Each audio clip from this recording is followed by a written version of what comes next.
আমরা যারা ইংরেজিতে কথা বলতে চাই তাদের অনেকের যে সমস্যাটা হয় সেটা হচ্ছে আমরা একটা সেন্টেন্স মেক করতে পারি না। আমরা ইংরেজি বলতে গেলে যে সমস্যাটা হয় সেটা হচ্ছে আমরা কোথায় শুরু করব বা কোথায় শেষ করব সেই জিনিসটা আমরা বুঝতে পারি না, বা অনেক সময় আমরা সেই সেন্টেন্সটাকে মেক করতে পারি না।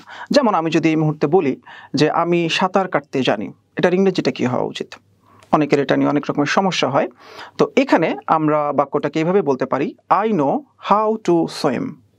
I know how to swim. এখন নো হাউ টুকে আমরা কখন ব্যবহার করি সেটা যদি একটু বলি, তাহলে ব্যাপারটা এমন, সেটা হচ্ছে যখন কোনো ব্যক্তি কোনো নলেজ বা তার কোনো অ্যাবিলিটিকে প্রকাশ করে, যেটা সে কোনো ট্রেনিং, কোনো পড়াশোনা বা এইভাবে সে আত্মস্থ করেছে, তখন সেখানে আমরা নো হাউ টু এটাকে ব্যবহার করি। সে গাড়ি চালাতে পারে, he knows how to drive a কার।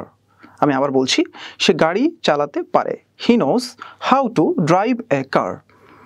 সে কম্পিউটার ঠিক করতে পারত, he knew how to repair the computer.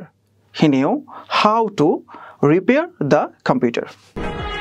Petronas Education, exacting excellence.